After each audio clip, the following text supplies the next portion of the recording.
Hal Lindsey. Uh, so a week ago, we started in on what is, I think, unquestionably the most debated passage in First John, and I hope to finish that passage today. It's the passage that really begins in 228 and ends in 310. Although when you move to 311, he's still building on the same argument. It doesn't leave it behind, but it seems like the hotbed of debate is there in uh, pr pr primarily chapter 3, verses 1 to 10. Now, when you get to the end of the epistle, he's going to recapitulate that stuff in a shorter form and repeat his statement that's the cause of the whole problem that Christians don't sin. And the reason it's caused a problem is a simple one. If you take it as test for salvation, which is a prevailing view today, then you get to a verse that doesn't say, genuine believers do right most of the time. You're getting to a verse, according to your own template, that genuine believers do right 100% of the time. Well, what are we going to do with that? Well, we'll see today what's been done with that. So I'm going to share the screen here and we'll take a look at it. So I call this part two, optimistically, thinking we'll finish it. I have a lot of slides, but a lot of these I'm going to fly through quickly. They're just to show you how the translations, particularly modern translations, but not all of them, but many of them, have dealt with the problem. And it's really not, in my opinion, so much of a translation issue. It's as often as the case, it's a theological issue. When there are options how to translate something, your theology and what you think the context shows may drive it.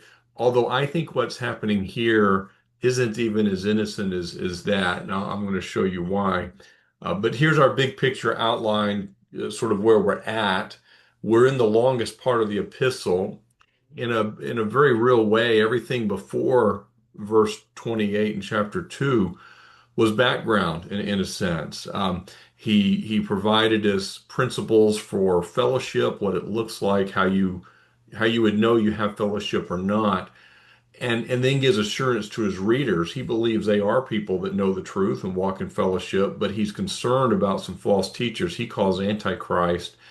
And after he's laid that groundwork, he puts all of his exhortations, the primary ones in any event, within the context of chapter 2 verse 28 about the Bema, and we spent a couple weeks talking about that and won't repeat it, but now we're moving past the bookends of this unit on the Bema, and right out of the box he hits hard this idea about not sinning, and it's really a surprise to a lot of people to read it.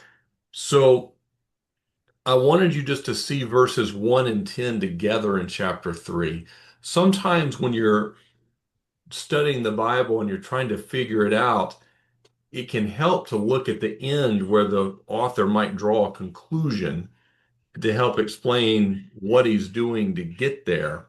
And in verse 1 that we did cover last time, John writes that we're God's children. We're called God's children in name. That's what we're called. But also, he says the reality is that's who we are.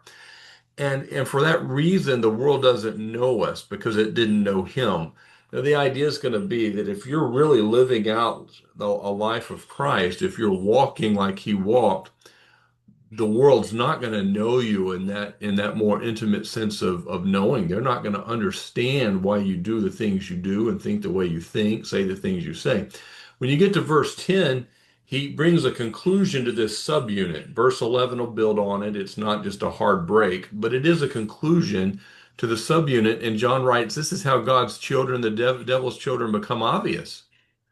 He's talking in both instances, in verse 1 and 10, about the reality of being God's children and about it becoming visible or obvious to people.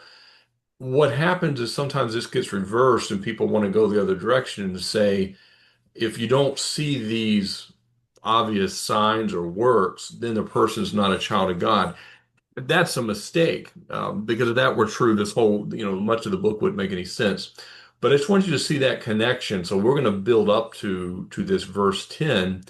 We did cover the first three verses last time, so this is just at a high level what we covered. Chapter 3, verse 1, see what great love the Father has given us that we should be called God's children. It's a beautiful verse, by the way. I mean, sometimes, we're studying, we get so into the weeds, but yet to back up from it, this is a beautiful verse.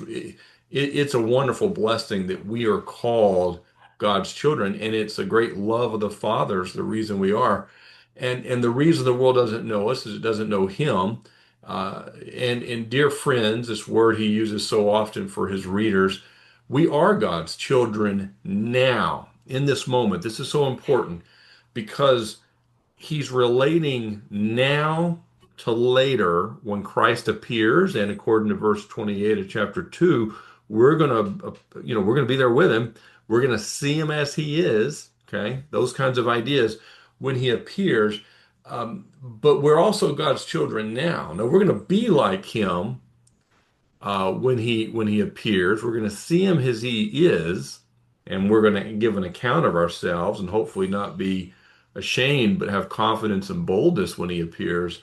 But we can't think of the Christian life as just, oh, I'm going to be in heaven one day, although that's important. The issue is we're God's children today, and we can be revealed as God's children. Now, this word, I'm going to say something about this on a later slide, but in verse 2, the word revealed, the word appears, those are in different tenses, but they're basically the same word. And later, this word's going to be used of us now, that we can be. He uses the exact same word, but my translation is translated obvious. It can be obvious that we're God's children today. And he's going to make that connection, but he's tying in, he's using this word multiple times. Um, it's revealed in a visible way. The old, like King James, I think, might use the word manifest sometimes. We're manifested as, but it's the idea of being very visible. So we know when he appears in the future, when the Lord returns, we're going to be like him. We don't know exactly 100% what all that means, but we understand from different passages. We'll have resurrection body, things like that. We're going to see him as he is, okay, as he is now. But today, as we wait for that future time, we're already God's children, and that needs to mean something. Everyone who has this hope in him as a controlling, influencing principle in life, it's not just an academic fact in the file cabinet. We're looking forward to the time when he returns, so we don't have to think about the madness of this world anymore. We're going to be before him, see him as he is, be rewarded, and he's going to fix everything. And that hope that's resting in this future, it not only it purifies. It's a powerful statement, and I suggested last time it's kind of a hint of what's to come. But I underline just as he is pure. John's going to make similar statements in a moment, and you understand when he says just as Jesus is pure, this purification we can experience when this hope is a controlling influence. It's not just academic. We know it, we live it, it's in our DNA.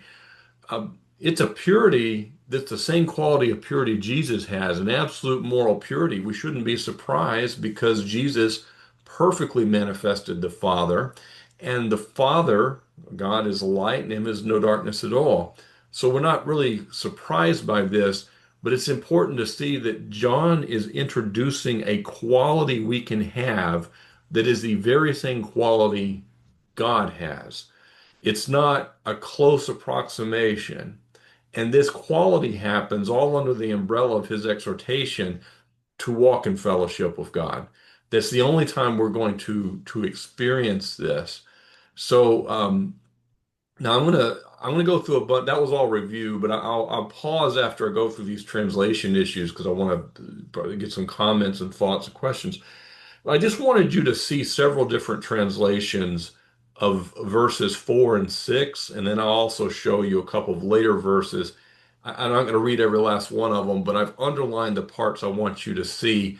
I'll read it from the CSB, that's the one we're using, but I want you to see how New King James, ESV, which is a very popular translation today, and Reformed people especially like the ESV, and you're going to see why. But and I'll show you some others just to see how they deal with this term. Um, John in 3:4 says, "Everyone who commits sin practices lawlessness." Now, just I'm going to have a slide on this a little later. But that word commit and that word practice in the Greek are the same word. And that's this is why this is one of those places where it helps to know some Greek. I know enough to be dangerous. I'm not holding myself as an expert, but you have such access today to software and different things that even someone who doesn't know Greek can kind of look at it and see the words that are being used, and sometimes we just have to look behind the curtain because we're getting an English where these two words are smacked together in the Greek, just about, commits and practices, and they get a different translation. In English, we're assuming these are different words, and they're not. But not all these versions are going to translate it the same way. So everyone who commits sin practices, that's the word I want to think a lot about, lawlessness. It's a Greek verb poieo that again we'll see another slide on it. And sin is lawlessness. Verse 6, everyone who remains in him, now that's that familiar Greek verb that I've emphasized a lot, meno. It's the word that's translated remain, stay, continue. In 1 John, it's mainly remain or abide. But when we talk about abiding, remaining, that's that word. And that's the exhortation that John gave us in 2:28 that kicks off this whole thing. We're to abide in him. Everyone who remains or abides in him, which is just another way of describing fellowship, does not sin. That's a powerful statement, but it is important because he's not saying every Christian doesn't sin. He's saying everyone who remains in him, has fellowship with him, doesn't sin. But understand that lots of folks read remain in him to mean you're a Christian. That's all it means. We're reading it as something more. It's possible for a Christian not to abide in Christ and their life will look like it. But when you abide in him, it's a sinless experience and it has to be. We'll get to the explanation of that in a moment. But let's just look at how this gets translated in the New King James. Whoever commits sin also commits lawlessness. You see how they use the same word both times, commits, but because it is the same word, right? Not a surprise. In the ESV, though, this one is the one that's probably the most troubling of all the ones I'll show you. And it's also an immensely popular translation today. Everyone who makes a practice of sinning.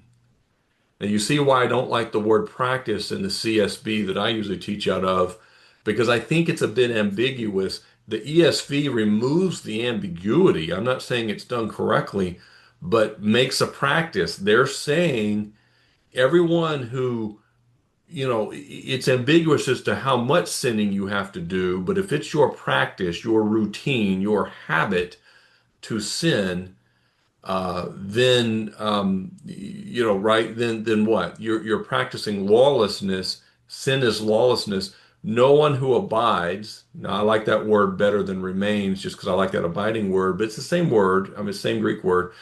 Um, no one who abides in him keeps on sinning. And remember, they don't. They're not seeing this as a fellowship being separate from being a Christian. Being a Christian, being in fellowship are just, they're both true or both false. Keeps on sinning.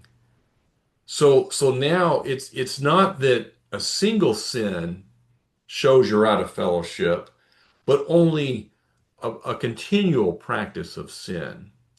No one who keeps on sinning has either seen or known him. This translation is entirely based on just the concept that the present tense verb is used. That's it. And I'll come back to that. But I will say it is cherry picking because you can find tons of present tense verses, even in First John, where in even talking about sin, where they don't add in keeps on, or makes a practice. The NIV, the sometimes referred to as the nearly inspired version, but I I don't know if it's as popular as it used to be. It's still very popular, but for a long time, this was the most popular modern translation, and now we've had a lot of newer ones, especially the ESV, come out. But it translates it as keep on sinning, just like the ESV continues to sin. There's a big difference between saying no one who sins has seen him or known him, and no one who continues to sin. Because if it's continues to sin, I can always look in that and say, well, I mess up from time to time, but I don't continue to sin. See, the New American Standard, and I know the NASB has been updated at some point. This is the 1995 version. It just uses the word practices. Instead of just saying commits or does sin, it says practices sin, practices lawlessness. The NCV is the New Century Version, not a commonly used version.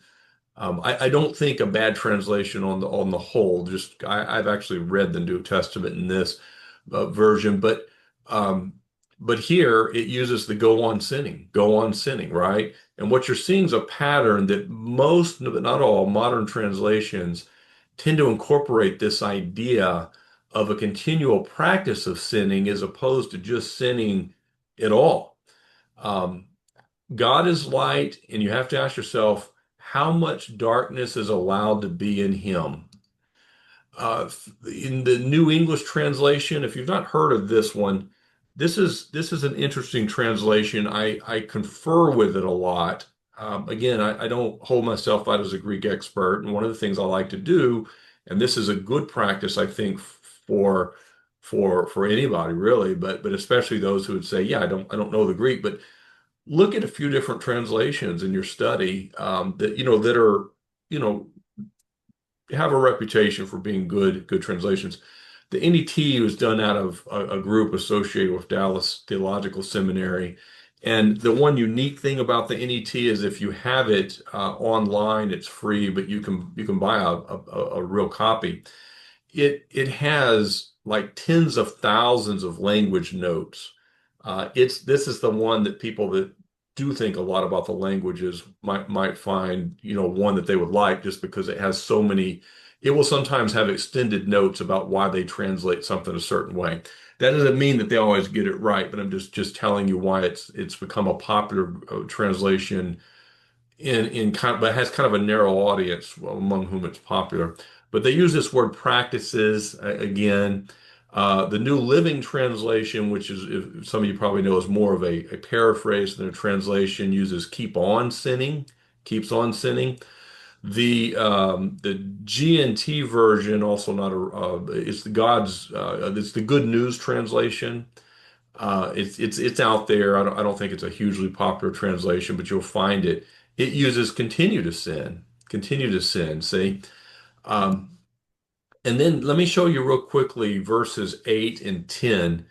In 8, in our translation that I'm using, the CSB, the one who commits sin is of the devil. Okay, and that word commits is that word again, poieo, the one that does a sin. For the devil sinned from the beginning. The Son of God was revealed for this purpose, to destroy the devil's works. Everyone who's been born of God does not sin. That's the whole debate. It's that verse 9 is the big problem everybody has. Hmm. Everyone who's been born of God does not sin.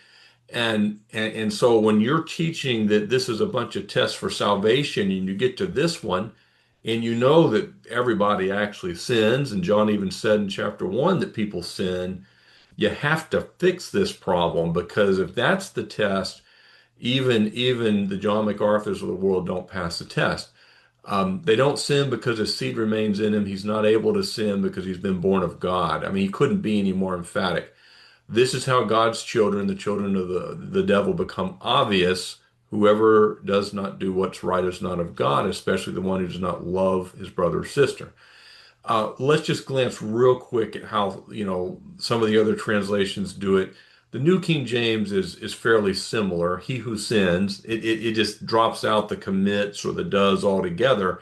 In a way, you know, when I read he who sins, I'm reading a verb, he who sins, but really sin in this sentence is a noun, and that's why the other translations keep in the commit or does or practices, because it's sin as a noun. But the New King James does it just as a verb. I mean, it still conveys, it seems like kind of the same thought. Um, but what about the ESV? Here it is again, practice of sinning, keep on sinning. And that's just, again, that's what I'm trying to emphasize is if you were studying out of the ESV and a lot of the other translations like the NIV that you've got here on the same page, continue to sin, go on sinning, I think you would interpret this passage very differently than I do. Assuming that you accepted their translation as being correct, you would come out with a far different interpretation. The NASB uses practices sin, which I still think is a bit ambiguous. People that teach out of the NASB often teach the idea that practices sin means a practice or routine, not they basically teach it the same way they would out of an ESV, that it's basically saying you can get away with a little sin, but if you practice it, now all bets are off, you're going to hell. The New Century Version continues to sin, continue sinning, go on sinning. The NET again practice sin, that kind of language. The New Living Translation, the paraphrase, keep on sinning, practice of sinning, keep on sinning. And the Good News Bible is continue to sin, as we've seen before. So, where does this get us? Well, modern translations attempt to separate genuine Christians from those who practice sin, because the idea is that genuine Christians can't keep on sinning. They can sin, but they can't keep on sinning. No one ever tries to explain how much is too much. But John was so clear in chapter 1 that in God there's no darkness at all, not even one little sin. I think we talked about this last week, not even one little shade tree for the Baptist to sit under. It's just no sin. The reality is all genuine Christ. Here's my statement. All genuine Christians practice sin. We're going to do it at some time or another, and practice is ambiguous, but we're going to have certain sins. Most of us have one that seems to be a recurring issue we deal with in one way or another. And I think putting in practice doesn't really solve the problem, because then it just makes people have to say, well, I might sin sometimes, but I don't practice sin. Uh, the emendation, adding to the text, accomplishes nothing. And in my view, it's not supported by the Greek, and there are lots of people that know the Greek very well and have taught it at seminaries that agree. Zane Hodges is one of them, and he makes the comment. And my bottom bullet here is a quote from his book on 1 John. He says, "There's no doubt that in an appropriate context, the Greek present tense can have a present progressive force, like he is sinning." But the introduction of ideas like, in quotes, continue to or to go on doing require more than the Greek tense to make them intelligible. For this purpose, there were Greek words available which are actually used in the New Testament. For example, diapantos occurs in Luke 24:53, and they were continually in the temple praising and blessing God. In other words, more you could add some more language if you wanted to be clear that this was a continuous action as opposed to simply a present tense action. The same word occurs in Hebrews 13:15. Therefore, by him let us continually offer the sacrifice of praise to God. He cites some other verses here. The Greek phrase ace to die nekes could have the same meaning. The Greek present tense does not by itself convey such ideas. His point, and obviously there are those who would disagree with him, is that the Greek present tense can, but typically would have maybe some other indicators and context, have this idea of a continuous action. What you find through the New Testament is it almost always doesn't get translated that way, but in First John 3, they do, and for a reason. So let me pause there because I know there may be some comments and or questions or thoughts. I just wanted, I know it was lengthy, but you need to know that people are looking at modern translations, and I think it has a lot to do with how they deal with the whole epistle of First John. Yeah, Judd? Yeah, that was a good, very good analysis. Because when I read it in Greek, and that's John, that's the very interesting thing is that his Greek is very simple Greek, very simple. That's where you start out when you're learning Greek. You start out reading the Gospel of John and the epistles, especially First John, because they're very simple. But he's using very simple language to express very complex thoughts. So it's very interesting. When I read those passages in Greek, it's very simple. Right. But when I read the translations, it's like, oh my goodness, what are they doing? They're making a mess of it. Have you ever seen the literal standard version? I don't know if I have actually. And you know what I was doing? I went through Logos because I have a lot of translations in it. I'll have to check and see if I have that one. But to Yeah, my knowledge, I've never had it. Bible Hub has it, literal standard version. Okay, I need to look at that. I'd be interested to see how they deal with this. I think they get it pretty much as well as you can translate it into English, they translate it. Yeah. Young's literal translation, have you heard of that one? That one I have, and I actually looked for it, and I didn't see it offhand. Is something I had access to this morning to copy over the verses, but I see that referenced in a lot of commentaries for Yeah, the obvious reason. that's a good one too, but it's more archaic. It's kind of like the hyper literal version of the King James. Yeah. It was written about the same time, but literal standard version is like Young's literal translation, but it's more modern.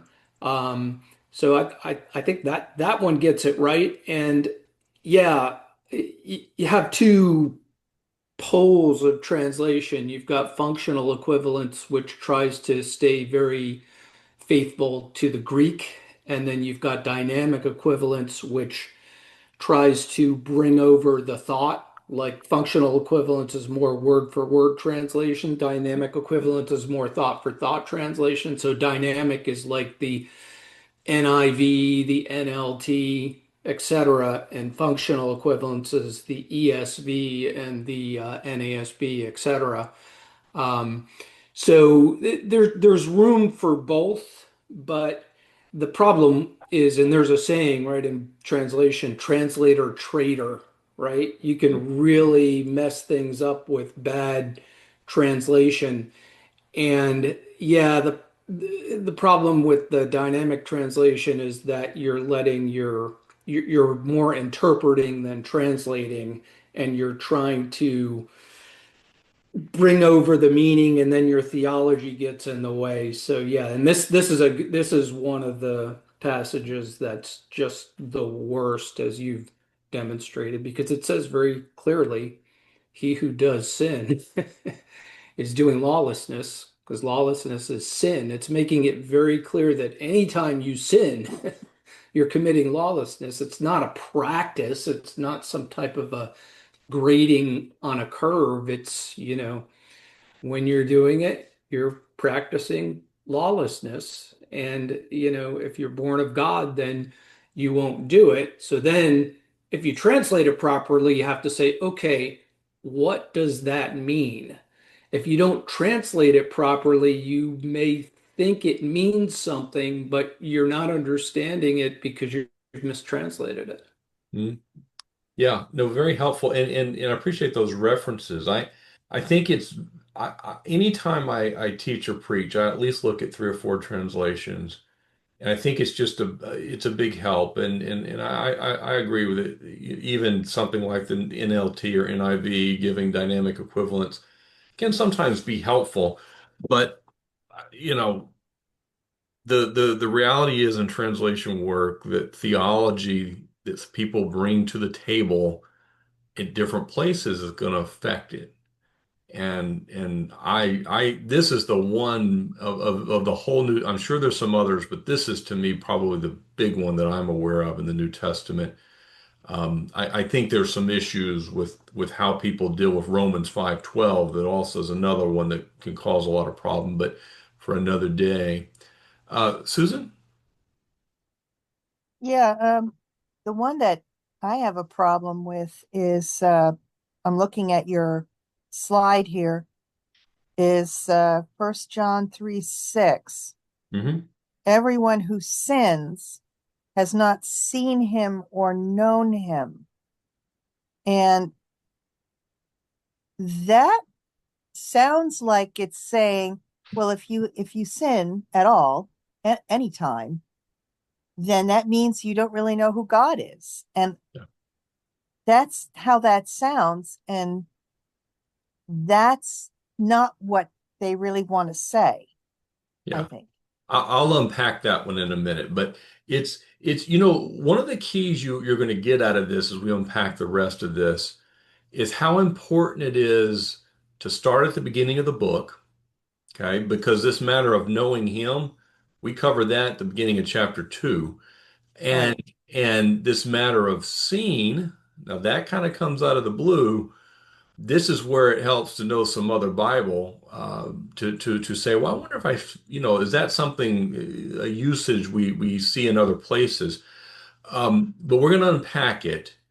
But the keys are we begin at the beginning of the book. We enter on John's terms. And so often with this book and with the book of James, it's that I think is the easiest New Testament book that gets butchered. I kind of think we maybe will study it after we finish John's epistles, but people don't come to it on the author's terms. To do that, you have to begin in the first verse and start learning how they talk about things because they don't have to say it the same way Paul says it, and they can teach things Paul didn't teach. They're not going to teach something inconsistent if it's really God's word. But that's the thing. And then, of course, structure of the book. And I've really emphasized structure all along. We got outline. When we recognize we're in the big unit of thought where the primary exhortation is to have fellowship, to abide, and then he begins to talk about what it looks like, we understand that we're under the umbrella of fellowship, even in this passage here. But let's unpack it a little. Oh, Dart, go ahead. Uh, I've got about 20 versions of the Bible, hardcover. Hmm. Um, it's kind of challenging. I usually use NASB, NIV, ESV, and I even do have the Legacy Standard Bible. Ah, Is there two versions that you should have, really? One that is literal, word for word accurate, and one that is more a message and message to message. In other words, one that is a little bit more easy to comprehend. I think it's helpful to look at both, and so I have the CSB, which is I think on the whole a good translation. And when I say that, it's me comparing because I've read the New Testament multiple translations. There are obviously translations that are bad, but I like to look at both, but I have it in mind that in certain translations, like the King James tends to be fairly literal, but it does have archaic words. A lot of people don't like that. But I've studied the King James at length and will sometimes look at the New King James. I look at the NEAT a lot because it'll have translation notes that are fairly extensive that's kind of helpful. Uh, yeah, so I look at both as the short of it, and I just think it's a good practice.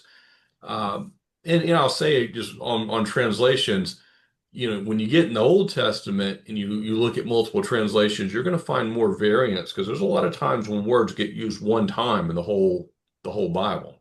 Mhm. And so Is there there, any version you would say stay away from? well, the ones that the Jehovah's Witness use, I don't like. Yes. I'm frankly not a big fan of the NIV.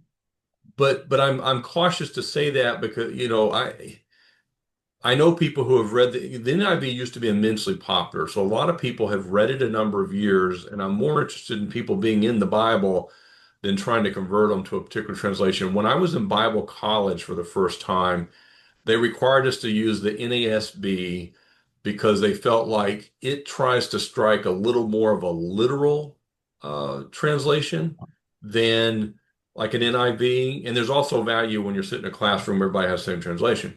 So I tend, in modern translations, I tend to like the New King James, but now the New King James is translated from the same text as the King James. So that's a discussion for later in First John. We're going to get to a verse that really isn't in the Bible.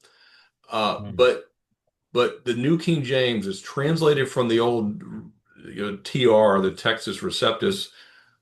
but it has footnotes from what we call the majority text, which I do think is generally reliable. And so there's that one. But I'll look at it and I look at the NET and I look at the CSB. Those are kind of my go-tos, and the NASB, as I said. But I would also say, I mean, I think in general the ESV is good. Um, and you can't look at all of them, but that's kind of been my go-to. The only bad one, like I said, I'm not a fan of the NIV because every time I read a commentary based on the NIV, they keep saying it would be better translated this way, and I'm like, so what you're saying is the King James got it right, other than you modernize the words, right? I find that kind of interesting about it. I just did a search on ChatGPT about the number of English versions of the Bible, and it pretty much said it really doesn't know. Anywhere between 60 and 900. Well, there's new ones coming out a lot. I will say this, when you think about a translation, read the most Bibles, a good print Bible, not a like a dirt cheap one, but a good print Bible will have an introduction. Take the NIV as an example. They tell you up in the introduction their theory of translation and how they did it. So does the NASB. The King James has a long introduction. If you have, some people have a cheap King James that left it out, and it's a terrible introduction for people that think the King James is perfect because they tell you they're looking at Tyndale's version basically. There were English translations before the King James, Tyndale, the Great Bible, Matthew's Bible, Wycliffe. But anyway, these translations will give you a kind of where they're coming from. And I think, and I think that's helpful to kind of know where they're coming from when you think about, is this going to be the one that I'm kind of primarily using? Hey, thank you. Yeah. I see another hand up. Yes, you don't know who I am because it says canned. But That's why I didn't say anything. I just wanted to chime in. I'm currently going through a really nice DVD set from Arnold Fruchtenbaum called Methodical Bible Study Interpreting the Bible. Huh? And he talks about the different translations. And something he said I never realized, his least favorite, one of the least favorites, is the NIV, because he said a lot of it is paraphrasing as opposed to an actual literal translation. So he tends to kind of stay away from that. He likes the NASB, and he mentioned a couple of others, but he really liked the NASB. That was one of them. Yeah. This study is absolutely it's wonderful. He's mentioning things that I kind of knew, but he goes through some very specific things, and he gives you examples so that you can go in and say, oh, okay, so that's why they're doing that, or that's how that goes. But it's really, Yeah. really good.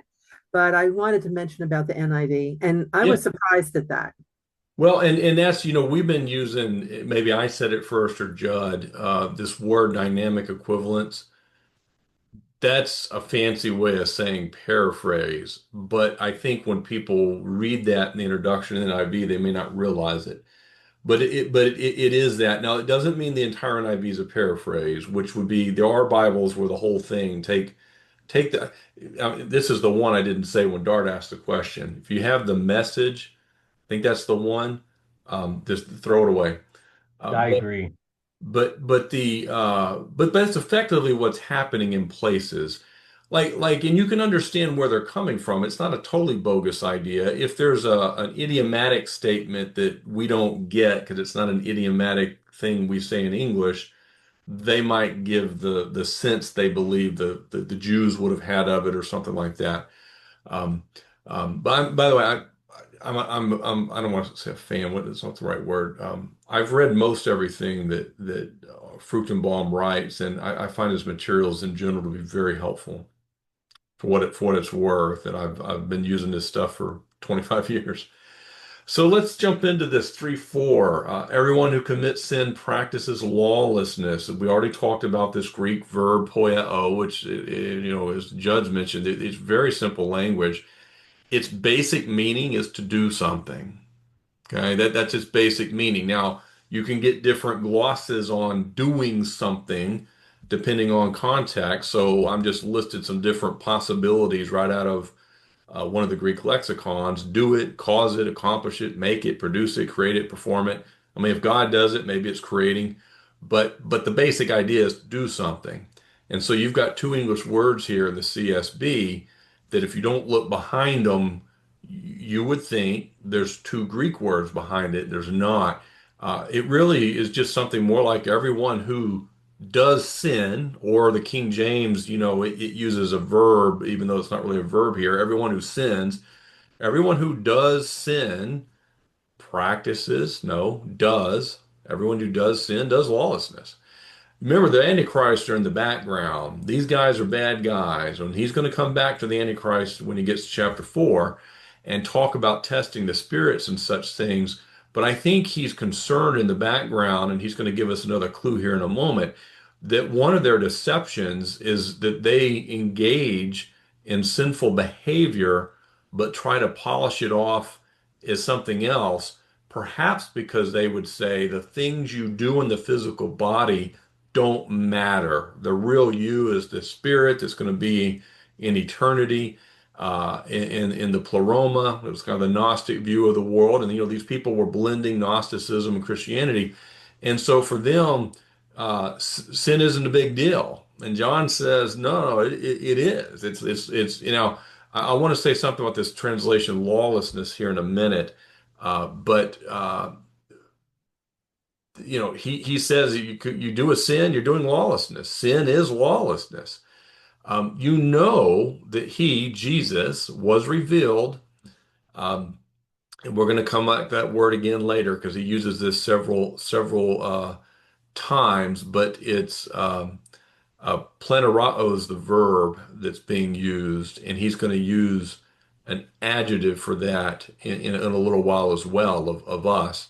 And that's again, it's one of those times when being able to see some of the Greek words, you'll see the using them multiple times might indicate something about his purpose.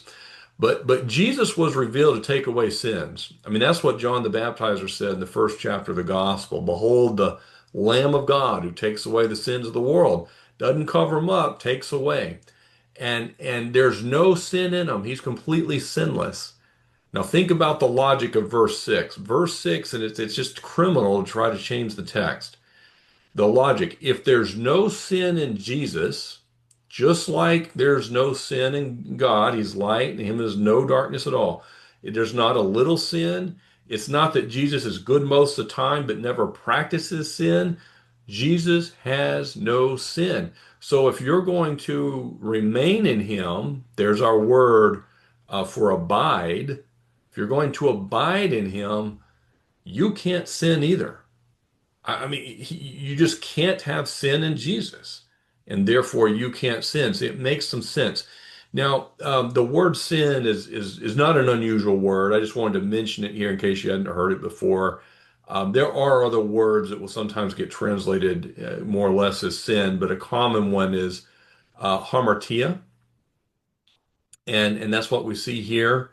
And just taking the first definition out of this lexicon BDAG, a departure from either human or divine standards of uprightness. Here it's obviously divine standards, but you could have the use in a more human context. There's a branch of theology. When you do systematic theology, you have like angelology, pretty obvious. You're going to study angels. Pneumatology.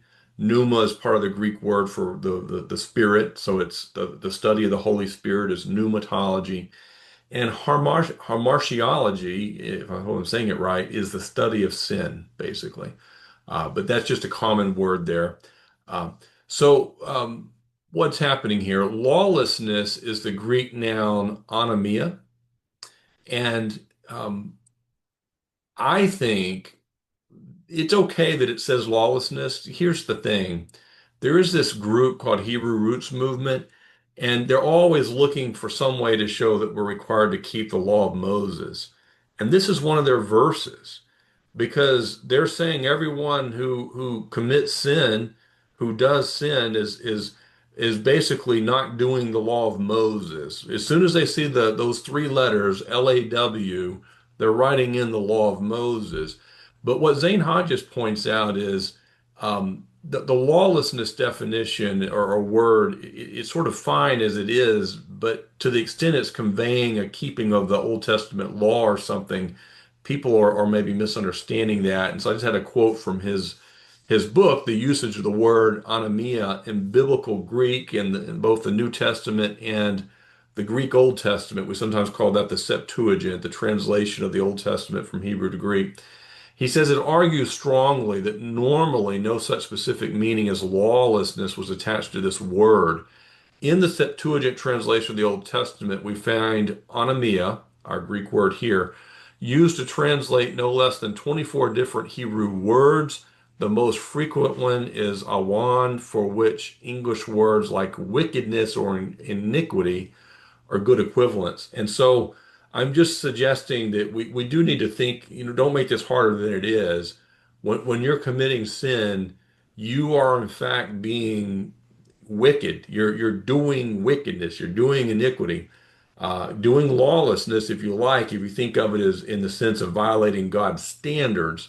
But don't read into it, that it's a failure to keep the Old Testament law. It may be a failure to keep the Old Testament law, but people are twisting this verse 4 around to be about you have to keep the law of Moses stuff. Um, so the word remains, I've said it several times, that's our familiar meno that's just used throughout the book. And it always is just a way of describing fellowship. It can also be, and we'll see in other translations, even some I read earlier, it uses that word abide. It could say remain, stay, continue. Now, putting all this together, when we sin, we do wickedness, we do iniquity, we do lawlessness. But Jesus is absolutely sinless, and part of his incarnation, his being revealed, a way of referring to the incarnation, which you'll recall is how the book opened with the incarnation. He came here for a purpose, more than one purpose, but a purpose, and probably a primary purpose of revealing God and taking away the sins of the world. So if when we sin, we're doing iniquity, if Jesus was revealed to take away sin, then what's the conclusion? If we abide, remain, have fellowship in the sinless Jesus, we cannot sin. He can't be sinless and come to take sin out of the world, and yet we could abide in him while being a sinner. And this is the problem of equating being a Christian, who virtually everybody agrees can sin, with fellowship. They're not the same. All people in fellowship are Christians. Not all Christians are in fellowship. While you're in fellowship, you are in the sinless Christ and therefore must not sin and cannot sin. Um, Second conclusion, if you do, and this is the last part of verse 6, everyone who sins has not seen him or know him, the part that Susan was asking about. If a person sins, that person has not seen or known. Now, these are both in the perfect tense. We just talked a lot about this in chapter 1 and 2. It's the idea of a completed past action with a continuing consequences, or we're in a continuing status, or based on what happened in the past. So this doesn't, when it says has not seen, it's looking at something that started in the past and continues, that we would be in this state, or known him. Now the known one's kind of easier to deal with because we've dealt with that word earlier. if this is a test for salvation, then just one sin causes you to fail the test and go to hell because God's light in him is no darkness at all. These can't be tests for salvation unless we change the text, unless we alter the translation so that we can sin a little bit and get away with it. Okay. And I'm suggesting we don't need to do that. In chapter 2, verses 3 and 4, he talked about those who claim to know God and then but they behave in a certain way that shows that they don't. And what I tried to show there is the word know, which typically gnosko. There's another word for know that also gets used in First John, but he uses gnosko when he talks about knowing God. And that idea of know can run the gamut from knowing somebody like you met them to knowing somebody intimately in a sexual way. And often it's used of showing the knowledge of more intimacy, someone you know very, very well. This is a functional aspect of this matter of being in fellowship, that you know God in a much closer, intimate way. It's not a casual acquaintance, not someone you just heard about. And we talked about how Jesus would say to Philip in John's gospel, when Philip said, "Show us the Father, and it'll be good enough for us, that'll satisfy us." Jesus says, "How long have you been with me but don't know me?" This doesn't have anything to do with Philip being a lost person. Philip didn't at that moment know Jesus in as intimate of a way as he needed to, and he's not thinking of Jesus as Yahweh in the flesh, that he perfectly expresses God. And so this known is in that sense. It's in what happens in church, we use the lingo, do you know Jesus, to mean you're a Christian. And that's fine as far as it goes. Um, I don't think of a place where you really see it used that way in the scripture. And that's the problem. We create these ways of talking and we bring it to the scripture. But if I want to understand this no, I need to look at John's writings. And we have the gospel, thankfully, with lots of usages. And you see it. You'll see sometimes no is something less, but you also see it talking about Jesus knowing the people around him. He reads their minds. He knows them very intimately. The word seen can mean to visibly see, but another definition, I'm quoting right out of the lexicon, is to be mentally or spiritually perceptive. Job would say, as we saw near the end of that book, that now he's seen God. It wasn't just the physical manifestation of God, but he had come to a greater level of perception of who God is, and he had saw God in that sense. Now my eyes have seen him. And that's the sense here. Seen and known are not absolutely identical, but they're very close ways of saying the same thing, with this idea of this intimate knowledge and this intimate perception or understanding or comprehension of Him. So the idea here is those who abide in Him don't sin ever.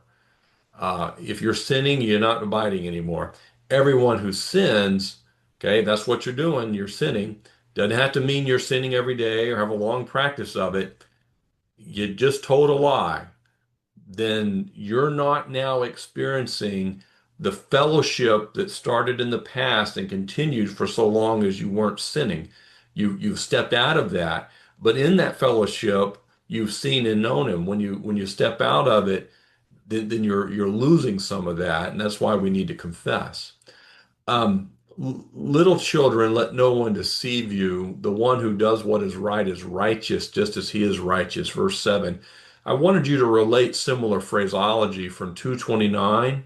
The person that does what is right has been born of God. And verse 3 in chapter 3, that the person that has this hope in him, the hope of Jesus' appearing and us seeing him like he is, they are just as pure as Jesus is pure. See that? Verse 7, just as God is, or just as he is. Verse 3, just as he is. It's the very, we want to talk about love and goodness and behavior in human relative terms. John wants to talk about it in terms of reflecting the same character qualities of God Himself. And that's why I've emphasized throughout that fellowship is a mutual sharing in the very character of God. John's not the only one to say that. You can read it in places like Second Peter, that we're partakers of His divine uh, character, righteousness. And so just have that in here. The warning here is don't let anyone deceive you. As I said, there was another clue that the Antichrist are in the background of this unit of thought. They're out to deceive you about this matter of righteousness. They want to be righteous and behave however they want. But here's the reality. And these two words in the CSB, right and righteousness, or right and righteous, are similar, related Greek words. Um, Whoever does what is right, dikaiosune, which is a word that's used a lot in Romans and it's generally translated righteousness. The one who does righteousness, is basically what he's saying, is in fact righteous. Human righteousness? No. When we do righteousness, we are as righteous as He is righteous. God or Jesus, He is righteous. And the righteous, the second version, the righteous is the related adjective dikaios, often translated righteous. It can be translated some other ways, but just get the idea. We can be pure as Jesus is pure, with that same quality of purity. Later, he's going to say we can love with that same quality of love. God is love, and you can go love in exactly the same way. I'll call that God love to distinguish it from Hollywood love. And here, I'll call this God righteousness. The one who does God righteousness is as righteous as He is righteous, and that happens when you're in fellowship with Him. So as we connect the dots, it just kind of says what I just said. I'm calling it God righteousness to make it absolutely clear, or you can call it Jesus righteousness, that he's talking about an experience that happens when you're in fellowship, when you're abiding, where you're partaking of the very character of God, and it's coming through you in a very visible way. Others could probably see it, but it would also include how you think. And it is not just human relative righteousness. This isn't reading a self-help book. This is something that cannot be experienced any other way. So John says, don't let anybody deceive you about this. If you're not walking the fellowship of God, you can't do this. But if you're doing this, you are in fact doing the very righteousness of God. And lost people and people out of fellowship cannot do that. Verse 7, I want to, we're about out of time, but let's finish reading what we have left. Little children, let no one deceive you. The one who does what is righteous, right is righteous, just as he is righteous. The one who commits sin is of the devil. For the devil sinned from the beginning. The Son of God was revealed for this purpose, to destroy the devil's works. He just told us a few verses ago that Jesus was revealed to take sin away, and that's true. But he was also revealed, and remember, part of his incarnation was to defeat Satan, to destroy the devil's works. So they haven't all been removed from the world yet, but the fact is, he's gained that victory. And so when you decide how to live, you make a choice. You can do what's righteous by walking in fellowship with God. But what about, and verse 8 isn't about the lost person, it's about the Christian. The Christian who chooses to sin, to step out of fellowship, they're of the devil. Doesn't mean they're lost and going to hell, but most people just assume that. What did Jesus say to the Apostle Peter in Matthew 16? He said, "Get behind me, Satan." Why? Because Peter in that moment was voicing the thoughts of Satan. He was behaving after the example of Satan. And often in the scripture, a phrase like this, of the devil, is used to mean to follow the example of. We read about being children of Abraham if we place faith in Christ, Romans 4. It's that idea of following his example. And so the one who commits sin is doing what the devil wants them to do. Doesn't mean that they're unsaved. When we talk about a Christian doing this, they can do it. But we have to understand that we can't do those things and claim to be righteous at the same time.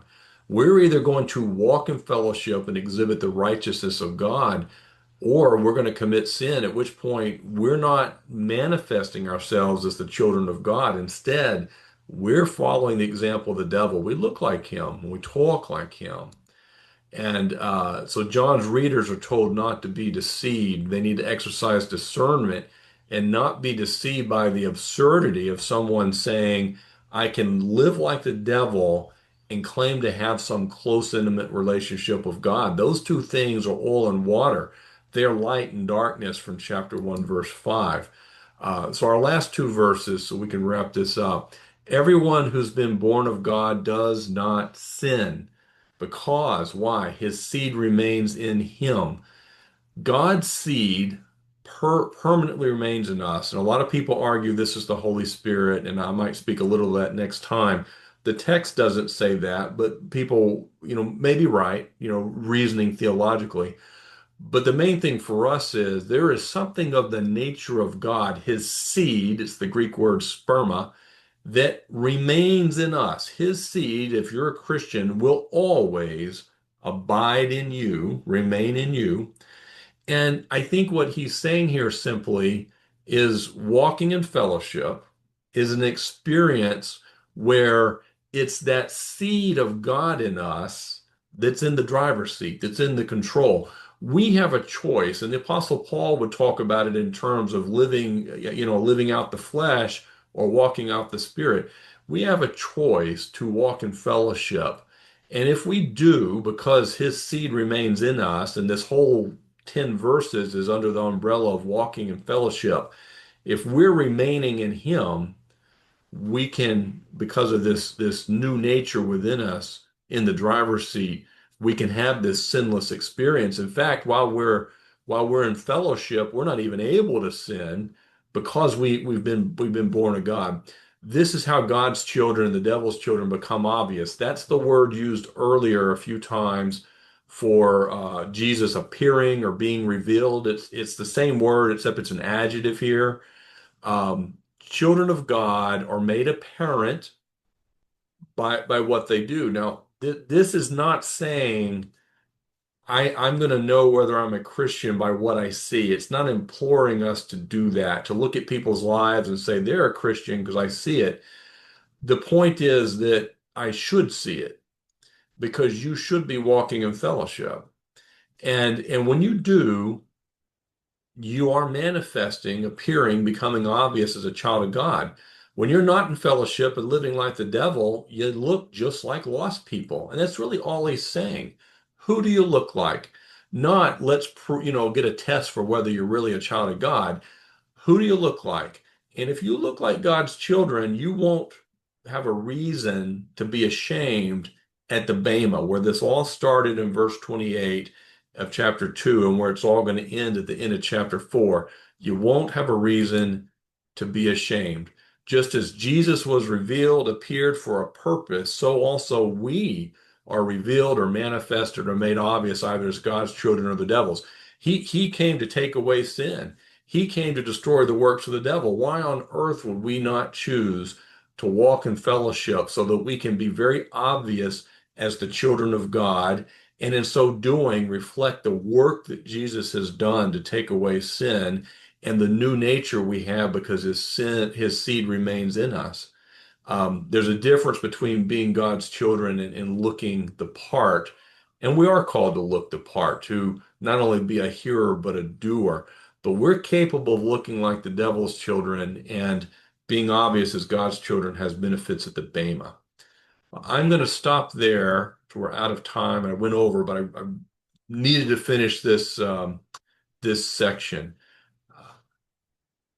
And I'm going to stop the recording now. I know some folks probably need to jump, but if you have some questions or want to express some ideas about this, just hang on.